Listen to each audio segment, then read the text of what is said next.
Hello everyone, thank you so much for joining us. My name is Gloria, I'm one of the founders of Nine Nights, and yeah, welcome to our second panel in Manchester. Second panel in Manchester. So Nine Nights is a Black-owned collective. We're multidisciplinary, and we basically focus on platforming Black alternative music. And that spans across electronic, through to grunge, through to everything. We started in the lockdown, actually, because there was such a disproportionate amount of death for Black and brown people from COVID, George Floyd. There was just a lot of animosity, and also we felt quite lost as well as artists. And we had nowhere that we could platform ourselves or other artists because everything was locked down. So we decided to throw some live streams, and we did 6 live streams in about 5 months, and we platformed over 30 artists from London, and we raised nearly £3,000 for charity in that time as well. And our kind of key focus was to make an even playing field for artists, but also allow them to gain more followers and basically spread their music far and wide through the service that we were trying to offer. So it's a pleasure to be here today. And one of the big things we really care about, we are London-based, but we're very northern. I used to live in Manchester for a very long time, and I'm from Leeds. So yeah. And Shannon, she will be here soon, and she is also from West Yorkshire. And we basically really want to spread out far and wide and make community across the UK, because it's crazy how collectives stay so siloed. So we'll talk about that as well. And thank you for joining us. I am joined here today with Shewillprovide. Hey! And also Obeka from Mugusta. So before I go, please introduce yourselves, your names, your height, where you come from, you know what I mean? Just give us your names. Hi, I'm Adele. DJ name's Adele Tondi, that's my full name. And yeah, I'm part of with my lovely crew, my Shewillprovide sisters. I'm Shane, full name Olu Shane, Nigerian. Hey. Oh yeah, I didn't say that. From Manchester, also born in Leeds. Oh, See? They got the nod. It is. that was Nice. good. You did a good intro there. Yeah. Hello, I'm Aziza T, also from Manchester, but born in Jamaica. So yeah, one Caribbean, two Nigerians. Always dominating. Yeah. Who cooks the best? Who cooks the best? We've got Stop that. that. I had to We ask. haven't even got I into had the questions. Caribbean all the way. Well, Shane's actually just got a new place, so big up Shane for that. Hey. And we're gonna be doing some cooking at her, so we can Yeah. test it out there. That's great. Please introduce yourself. Yes, my name is Jade Ford. I'm originally from Bermuda. Been living here for about 13, 14 years.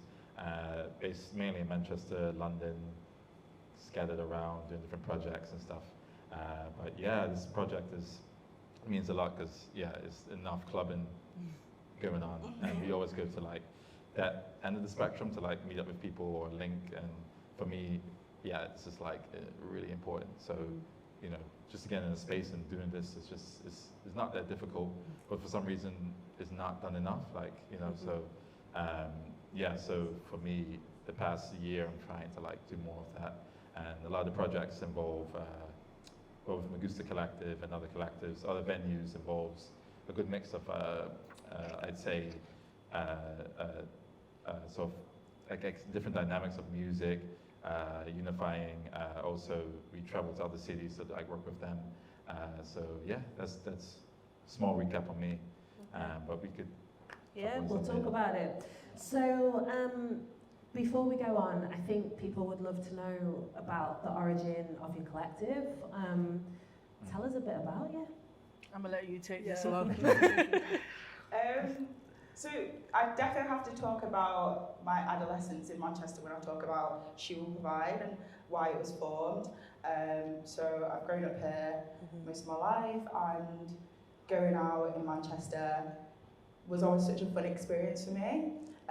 So it was a lot of free parties, a lot of times at places like, well, the name's gone from my head. Antwerp Mansion, there we go, you know. So it was like gritty, like northern parties and raves, illegal raves, all the random stuff that Manchester provided. So it went from being a punter, being someone that loves parties, festivals, going to see my favourite DJs, being in the crowd, and all those experiences kind of came to a point where now as I'm older and kind of going away from that, I thought it'd be good to use my experience and my knowledge into something that I could push into creating like a kind of an experience for black women, an experience to champion and platform black women, because it's something that I saw was missing in Manchester,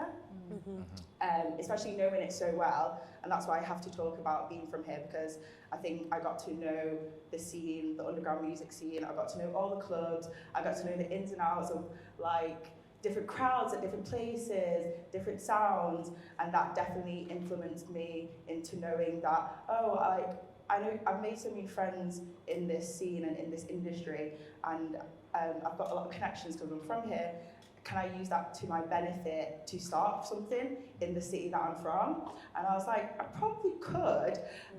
So kind of that gave me the will and the push to do so. And I've got a lot of help as well. So it just started from the idea of, okay, I'm finishing uni, I'm doing my dissertation, I kind of need something to distract myself from that because I'm procrastinating so much.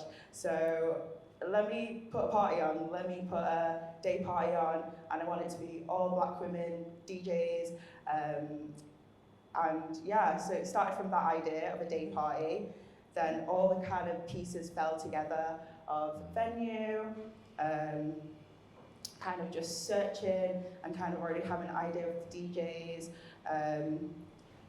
Yeah, like friends were helping, like the people that own the space, the DBA, they really helped with, okay, have this space, I love this idea, we can do it for cheap.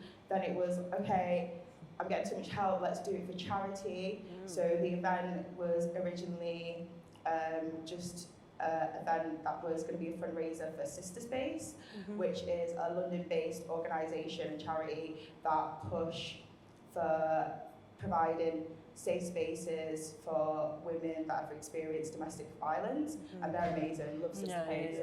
Literally love Sister Space so much. And actually, one of the people that's involved is a family friend of mine, a Rasta lady called Sister P. So it was very close to my heart. So that was a fundraiser for them. So people connected to that as well, and it wasn't just a party that was just kind of for personal pleasures. It was a party that could be pushed to help communities, not even here but further away. So people really caught on to that idea and really loved it. So then we got more help. We got help from a local winery, Curb, who decided to donate wine for us. So That's amazing. That was literally so amazing. Like first event, we've got people like giving venue hire for free. People like wanted to sponsor us with like alcohol, and then the DJs did cheaper rates because it was charity. We were able to get DJs from London. This was like the first event. So a lot of the things was the community definitely pushed and helped this idea just for a party as well. And then it definitely formed into something so much more than that. So it definitely started from community, and then it evolved from that as well. Because once we had the great response from the party,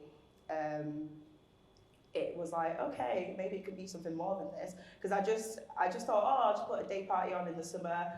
And then it was like, had such a good response from the people that came that it was like, okay, people kind of want to see more of that. Okay, maybe it can be something more. Maybe we can do something more with this. And so, yeah, just kind of all fell together really nicely. And after the response from that event, we managed to raise like £1,000 for Sister Space. It's really cool. Which was amazing. It was sold out. We managed to raise that much money for them. Like none of it was put in our pockets, it was all given. And then, yeah, Shewillprovide went from just an event to kind of more of a collective, more of a community space, more of a platform. And so me and Adele worked together at this time, and Adele's a DJ as well. And I wasn't DJing like personally at that point, so I obviously came to Adele for a lot of advice about just sort of throwing ideas back and forth, getting opinions on certain things. So we already formed that relationship, and then I booked Adele as well to DJ for the event, so she was involved. So then we decided, okay, let's do this together. I don't want to do this by myself. Let's do this together. So then, yeah, it became a 2-people collective. And then I've known Cheyenne since we were like 13. We actually met at Subfocus event. We met, we met at a dubstep event back in like 2011. That's what we connected on as well. It was really funny. So that connection has always been like music, involved in music, and back then it was like dubstep was the thing. So you know what I mean. We met then. So I've known Cheyenne for ages. Shane came back to Manchester after uni, and then she was DJ and had a radio show. So then it was like 2 became 3. Yeah. And then the collective was born. Yeah. So that is the story of Shewillprovide, basically. Lovely. Lovely to have you. So you weren't a DJ and now you're a DJ? Or so at that time, before the event planning got started, I did a DJ course at Reform Radio, amazing radio based in Manchester. And I had a friend who was a really good DJ, and he kind of taught me as well. Like he definitely not kind of taught me. He did teach me the basics, and he was really good. He's done music most of his life. Went to college for it. He has his own studios, so I would go to his studio. He would like teach me. I don't know why I kind of had the idea that I wanted to start, but I guess I just wanted to learn, because I feel like DJing is such a personal thing, and like everyone can learn. Everyone can do it. Everyone can learn how to do it as well. And it's something that you can take, a skill that you can take on until you're old. Like you can be in your 40s with your vinyl, like DJing, you know what I mean? So I just thought it'd be a cool skill to learn. So he helped me there. And then I got on the DJ course at Reform Radio. That was really cool. Got to meet people that have got their own experience in the industry. They taught how to kind of put yourself out there, how to get jobs, how to push your kind of brand. So I was learning that. I learned that, all those things that are involved. And then I guess that inspired me to put my own event on as well. So then since then, I kind of just, started continuing learning. And then at the party, I wasn't even on the lineup as well. Like I just like wanted to book DJs, and they were the experts, you know, do your thing. But there was like a little, like 30-minute gap that Mark from the DBA gave us some extra time. So those 30 minutes, I was just like, okay, I'll jump on. So I had my USB with some tracks, never played in front of a crowd before, and kind of jumped on the decks, and it was really cool. I had a great time, great response from the crowd. So that was like my first time playing in front of a crowd, and it kind of just rolled from there. And this was in 2022, right? 2022, yeah. Okay, well, welcome new superstar DJ. Obeka. I'm way too scared to DJ. I'm just gonna have to leave all of that to you guys. No, you gotta do it. I I'm can a teach singer, you. man. It's actually I part of just my have job, lungs, so I can nothing teach you how to else. DJ. I had a question. How many parties have you thrown now as Shewillprovide? Ooh, we're okay. So we do it. We kind of do it a bit weird, but we technically have just finished our 4th. Okay. But we're always doing, Bars, yeah. Not even just bar, like events. So we've got a residency at Soup, which Aziza is quite close with the Soup. Everyone there. So so we got a residency very close after the first event. Great. So then that's where we started doing consistently after that. And then from the money, I guess we built up from Soup. That's when we put on the second event. Bashment one. Yeah, the Bashment one. Second event was a Bashment event, of course. And then the third, why am I forgetting our events? The third We one. had our birthday. Our first Oh, year yes. at Soup. That okay, would have been the third one. So that was like our 1-year anniversary event. Yeah, we've had quite a few different nights. If you go on our Instagram, then you see it as like there's the 4. We do it as like our main ones that we kind of put all of our money and energy into. But then there's a lot of ones that we do as well where it's like we could have just got a venue may have asked us to put on an event, so we'll put on an event as well. Curate. Okay. Yeah. So it's a mixture of both, and then a mixture of us getting booked by other people. So I had a question about putting on events actually, because I can imagine there's people here who also put on events or want to put on events.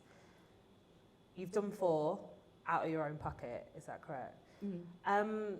Tell me about your promotional cycle. You guys came just on the cusp coming out of COVID, so I'm interested to hear your experience of putting on the events. Like, how do you decide what date it is? Like, you know, who to book? Like, how do you decide these things to try and make it as successful as possible? I feel like timing is really important. yeah. Like, you need to check. Like, because the students, they will get you a lot of money. Yeah. Like, when they're back in the city, you'll be booking when they've all gone home. Because then you're going to make no money. Yeah, well, that was our strategy for our 3rd one, which is what we try and, as Shane was saying, to pick your moments, and we try and do it strategically. We knew we wanted to, for the 3rd one, we did that at Stage and Radio, which is just over there. But we knew we wanted to do it big because Matty Chiabi from Girls Don't Sing, I had met her, and she ended up just really liking what we did with Shewillprovide, and she was like, I really want to play for you guys. And we were like, oh, dang, you're really big. Like, how are we even going to afford you? Honestly, though, she is such a lovely person. She didn't really care about the fee. She just wanted to play for us that bad, and we appreciated that so much. And we knew we wanted numbers because this is somebody that is just so good and so lovely. So that was the strategic plan. Uni students are coming back, so we went flyering. And we went into the student areas after work and started flying. That is where you need to put the posters up, the student unions. It's so true, because what do you think about online? Does it work for you guys? I definitely think using ads on Instagram is definitely a booster. I've realised that recently, that definitely helps. I remember back in day, Facebook was the one. Facebook used to be so good. You'd make your little event on Facebook, send it out to your friends, like invite, you could see, you know, interested, not interested, going. And that was like where you went to see who was going to events. Like, you know, you could see, oh, friends interested in this event. You used to look, see all the information. And then I quickly realised that Facebook isn't getting those views, isn't getting those numbers anymore. It's Instagram nowadays. So I definitely think people have eyes on Instagram, and ads on Instagram is definitely a good booster just to get people clicking on your link to the ticket sale page, whether that's on RA, Skiddle, what's the other one, the D one? Dice. Everyone. And I think as many clicks as you can get on that web page, the more tickets you'll probably sell as well.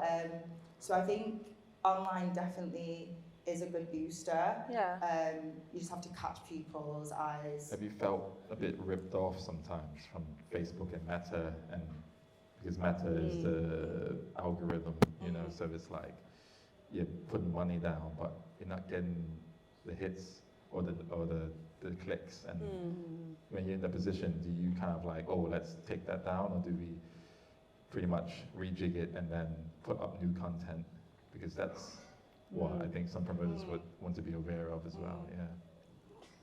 I don't think we've ever. I'm like, take yeah. the money. Honestly, I'm like, take it. I'm sorry. Because I think when I look at the like statistics afterwards, or like the whatever you get insights, I do think it is worth it, because when you customize, like you can do this on ads, when you customize like the certain topics that you feed into the algorithm or feed Meta to catch the people that you want to see it, just have to be so specific with what you put into that. So it's like 18 to this age, music, festivals, like Boiler Room, like all the kind of slogans and the taglines and like the things that are relevant to your event, put as much information as possible in that. I think spending like 30 quid on an ad to get, I think on our last event we got like 8,000 impressions is worth it, because even if the venue is like 240 cap and you've got 8,000 people looking at this ad, then you know not everyone that looks at this ad is going to buy a ticket, but that is proportionately to the venue capacity. So many people, so 30 quid on the basis of expenses is like definitely worth it in like my eyes, when I look at like how like, oh, but we want to sell tickets and that's going to be our booster, and that's going to cover the expenses. So 30 quid on top of that is worth it. It's worth it. I don't feel like as a collective we rely on social media that much though. Yeah, we don't even have a TikTok. So right. This is something I was going to ask. Because like obviously you've got Instagram. Yeah. But what about TikTok? And if we just think about you 2 years ago, you did that massive day party. It sounds like your community comes from elsewhere. Yeah, you it's know? just very natural. And I think this is what I'm interested in as well. You know, do you ever get part of like WhatsApp groups or like Discord or anything like that? Is that even that way you communicate? No. Yeah, we're not we're not that techie. I feel like we couldn't even have the energy to do TikToks. Yeah. Like I think we, as a collective, we really care about our own mental capacity. Yes. And we're just like, if we yes. don't have the capacity to do this, we're not going to do it. Yeah. And if people turn up, they turn up. If they don't, we're still going to be partying together. Fully. So, I think we keep it kind of like simple and like not old school, but like just. It is quite old school. Yeah, like I I think that is a like big thing, the mental health capacity, like what you can do. Like we don't want to get burnt out. We don't want to just always have things coming at us. Like the email is enough. The emails are enough. The Instagram, the emails. It's more than enough for It's us. more than enough for us. So if we added like more things on, I think we'd just be like, there is the three of us, but Yeah. I think It's weird. I think people see us and they think, oh, you guys are, because there's three of you, there's probably so much that, there is a lot that we do. And I have to bring up Aziza for that, because she takes over a lot of the admin side of stuff. And especially, we've all got so much going on outside of Shewillprovide as well. So it's like, even like for me, I would say personally as a DJ, I've got to already man my social media, my work, this and that. Then we've got Shewillprovide, and then it's just like, let's just do what we can and hope that it goes well. And Do it you is think that you'll natural. Maybe get someone in when you get the funding to like focus on socials and marketing? When you do I get don't know. I like how like we do things. It's like baby. Yeah. I don't mean, know. to loosen the stress a bit. Yeah, that's it true. It does. Yeah. Yeah. It Especially if does it's a big event. Maybe True. like Yeah, maybe maybe we need a few more years to like do that, because I feel like we're still quite young in the scene. I think we're still we're still getting like our hands on things. We're still building a community. We've not actually thrown that many events ourselves. So we still give ourselves time after events as well, to make sure that we're not putting too much stuff on our shoulders, that we give like a couple of months between like 3 months, 4 months sometime, just to make sure that when we're planning something, it can be something we can put all our energy into, so that we can handle it. So we give ourselves time to, recalibrate, to come back together, okay, we're going to do this, we're going to book these people, it's going to be on this date, and then we can like slowly build up to that date. So I definitely think that we give ourselves the period of like, relax and like kind of let's go again. Right? I like that. I like that ethos a lot. So outside of Shewillprovide, all DJs in your own right, basically, how do you manage that? Because you've just touched on it yourself. There's your own artistry, and then you've got the collective artistry, and you have to kind of be serving the community as well. So I understand you've got space between your parties, but what are you doing to manage that? How do we manage it? Yeah. You go to the I gym. feel like, I don't know, it's like proper alone time. It's good for me, it's good for my mental health. I don't have to like speak to anyone. I really I put time on going to the gym, so that's like the wrong place. That's good. I don't know. That's like my mental health booster. Yeah. Oh, what do? I don't know if I'm the best with managing my no. I say yes too often, and I'm trying to say no to things. And well, we had our suit residency on Thursday, and prior to that, so I lost my USB, guys, and I've got it back now. But they know that I'm very much of a take your USBs and keep. And I kind of went into like a everything is going wrong mode. And before our gig, I was like, guys, I don't know if I can stay. But then once I got with everyone, I was like, do you know what? It's fine. It's not really that deep anyway. And like, you can get the music back, and I got it back now, so it's all good. But I feel like we're very if one of us needs to tap out, then you're like, you can tap out. That's great. Yeah. Like it's good because there's 3 of us. Yeah. Someone can dip if they need to dip. Yeah. And has being in Shewillprovide helped your individual careers as well? For me, DJs? definitely. Okay. Yeah, because when I get my bookings, a lot of my bookings are obviously when I just do it myself, but then I can see nowadays that through my bookings, people are also tagging Shewillprovide when I get my single bookings anyway. And I love that because I'm just like, great, free promo for Shewillprovide as well. So, I would, and it's interesting because what I would say, I play a lot of different stuff as well to what I play with the girls, but I love that because I get the opportunity to play more of the heavy stuff with you guys, and then the less heavy stuff when I'm out and about doing my own thing. So it's even more fun for me because I'm like, oh, Hannah Montana mode, like the best of both worlds. So All right, I'm gonna ask you some questions now. So when did you start Mugusta? It was 3 of us back in 2018. That's when we started moving away from Fallowfield, which is like it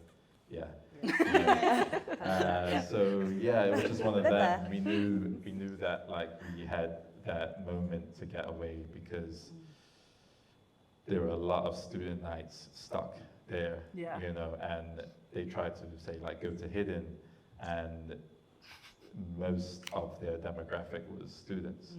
So we kind of really pushed that and tried to not have to depend on students because when students go back and you've got the breaks in between, it's like, okay, how do we get in the revenue, the numbers, all these things.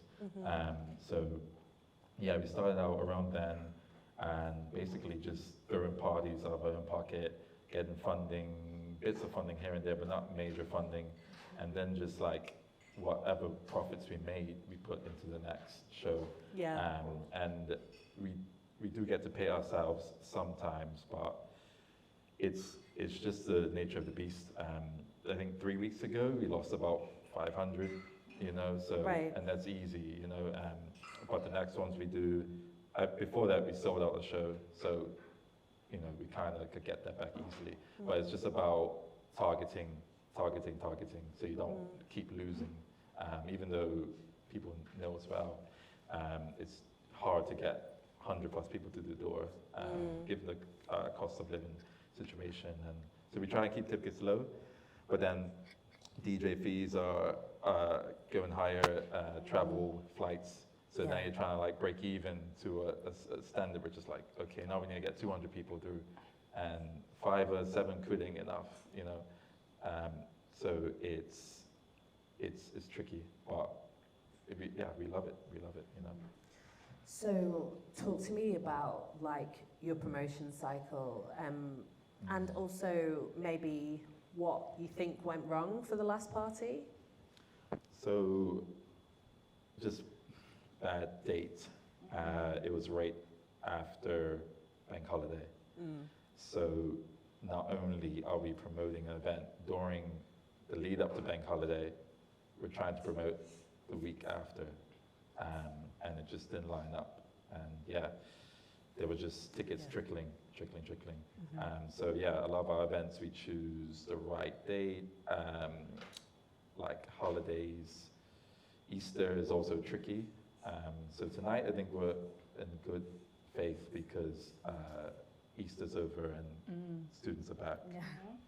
Or just international students, master's students, people who go home for holidays with family. We also think about that. So it's interesting, you've got the music and you're thinking about people and their lifestyles and what they're doing. It kind of encompasses so much, you know, and then 3 hours of prepping a set. It's crazy, but it's interesting, yeah. Yeah, it's a lot of work.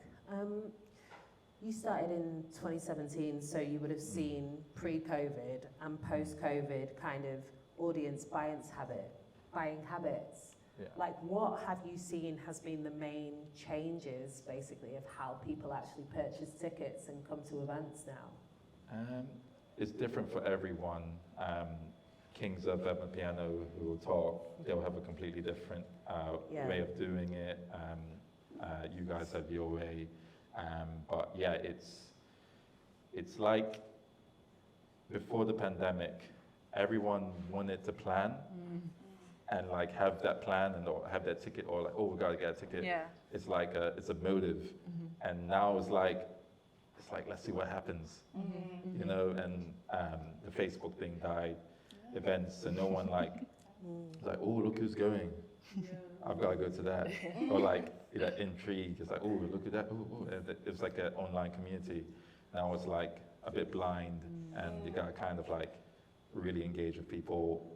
But yeah, it's tricky. It's like you just promote as much as you can. People don't buy tickets as they used to, but then you get the right booking on the right date. People are just like getting, weeks in advance, and then literally 2 days before. So it's like, it's pretty mad. Yeah.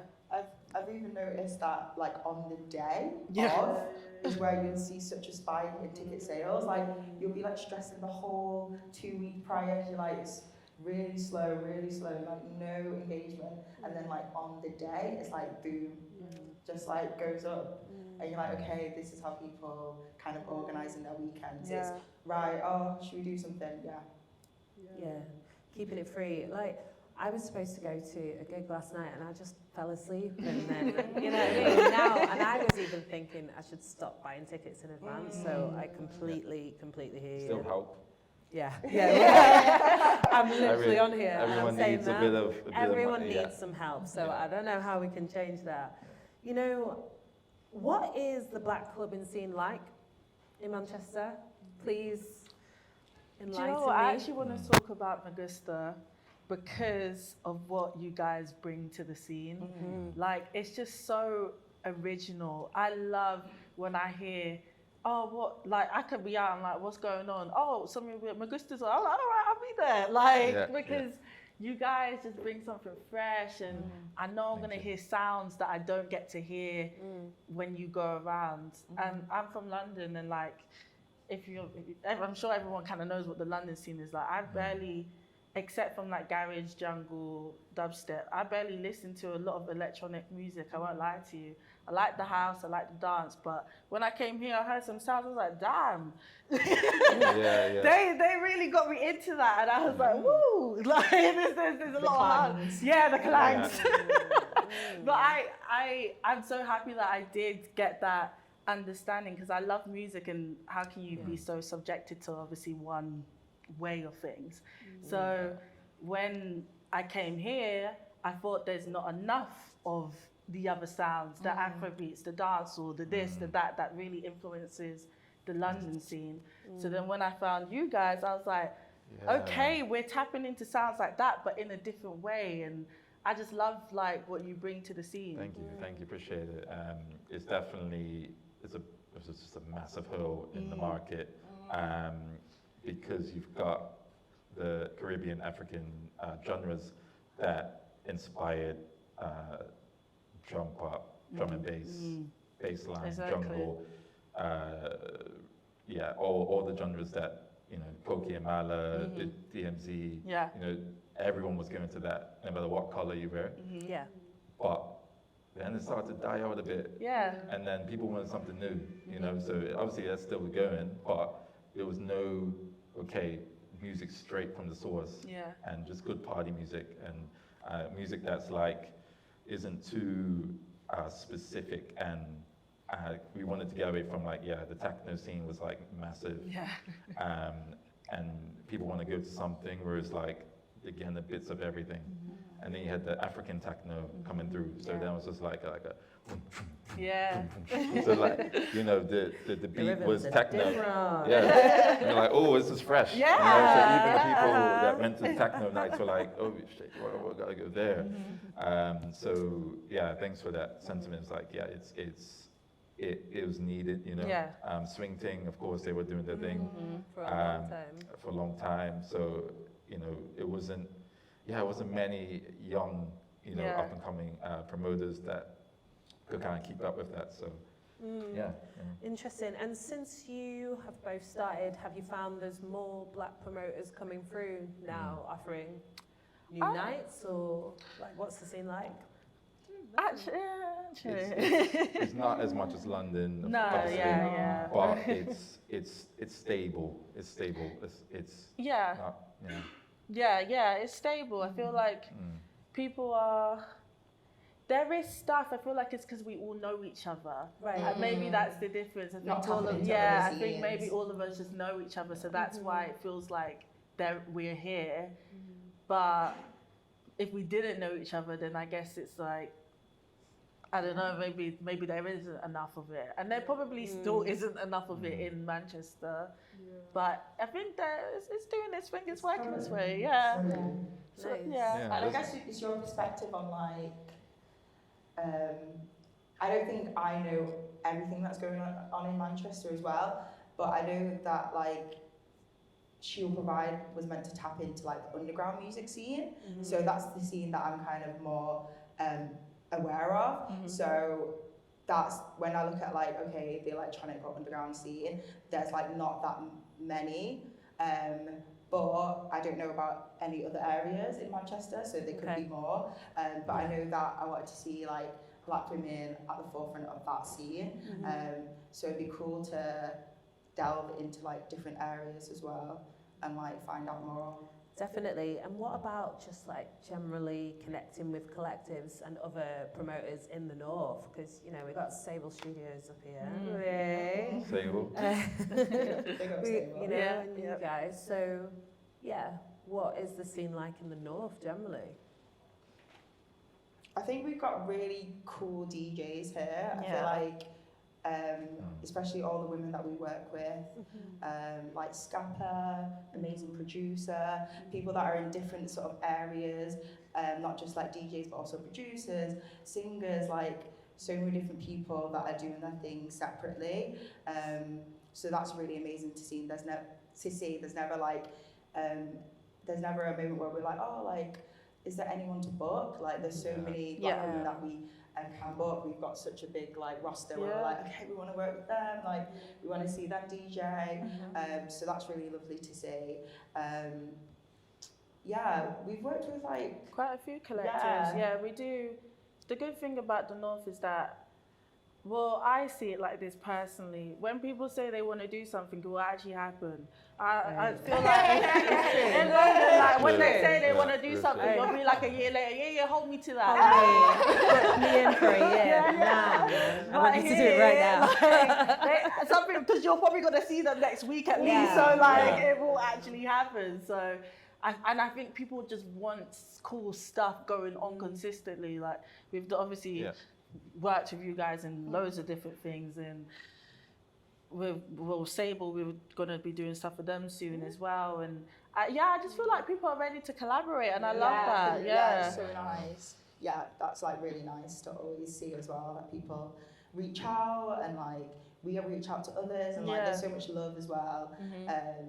People even like in London, it's just nice. They're even the ones that are saying, can we come up and do something? It's true. It's not far, is it? So like we should definitely still keep creating that UK-wide community. And the reason for all of that is because it's not supported as much as it should from the government. So you know, we've literally been left with nothing but to like DIY and like pull mad things together, and you just kind of like crack on because you can't be waiting, you know, for the Tory government to actually like provide you know, the provisions for like obviously grassroots up and coming things. So it's like we're battling with how can we make that happen?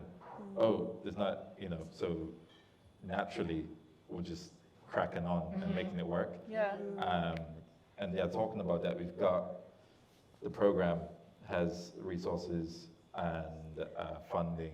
If everyone got the QR code, you can like look up different things to get the funding. So you can scan the QR code, or there's some printouts here for some funding.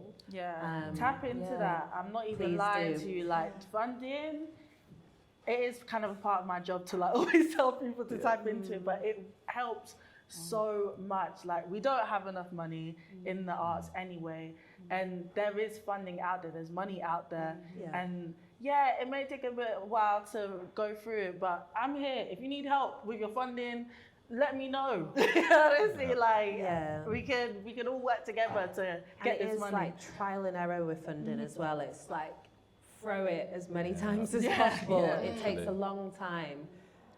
But we wouldn't be here today if it wasn't for funding. This is supported by Arts Council England, and they've been able to help Nine Nights over the last couple of years be able to put these grassroots events on. Unfortunately, a lot of events can be lost leading events at the moment, but we really wanted to focus on giving as many people that experience and bringing a community together as well. So that's definitely why we're here. I'm very excited.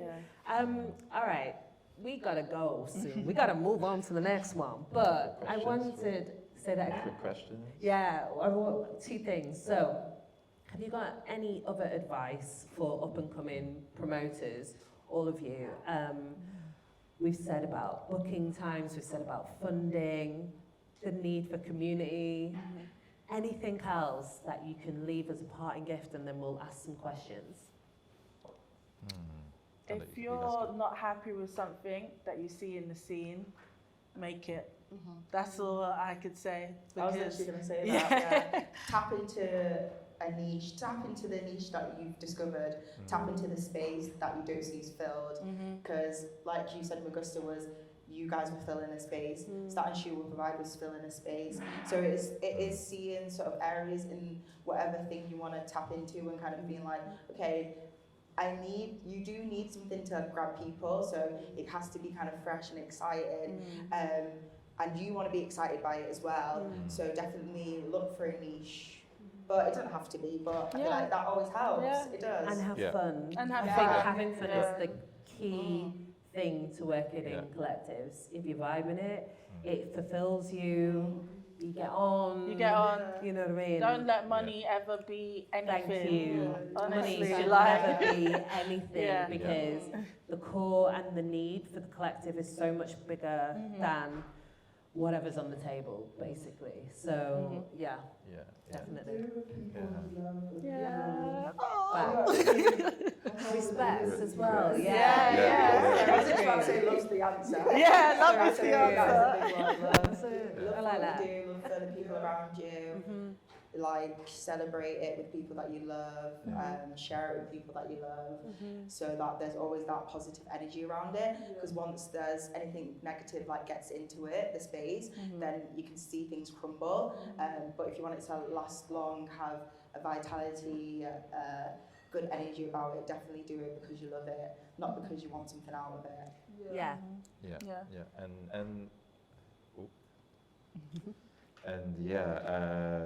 The stress that does come along and the hard bits is just about working with each other and also other professionals in the industry. That's like a big tip I learned, because you can't always do it on your own. Yeah. So I've worked with other venues, other institutions, and just getting advice and seeing how we can do this, do that. So when you do feel that pressure, it's so easy to be like, I need to take a break from this, or it's too much, or but you could get help. And then also, not being afraid to contact people, man. If someone doesn't answer, it is what it is. But the third person you hit up, they're down to work. I think people nowadays are too afraid to just say, hey, another human here, let's do something. People are very awkward with that, and you don't need to be. It's literally, I contacted someone in Sao Paulo, and they were like, sick, they let's get work. excited as well because they're like, oh my gosh, somebody That's what I messaged mean. me. Somebody sees me. And it just came natural when I was thinking about it. It's like, you know what, if they don't get back, but we worked together, and for the past 6.5 years, going up 7 years, it's done a lot. So that's a good bit of advice, because it does get stressy, and money and numbers. So that's the biggest bit of advice I'd say. Yeah, nice. Thank you so much. I think my advice would be put your hand up if you can't handle it as well. Yeah. To take a break. It's really important to have super clear communication with whoever you're working with, so you can have that respite, and so can they. And I think definitely that's the ending advice for me. I'd love to ask some questions, actually, if anybody has any.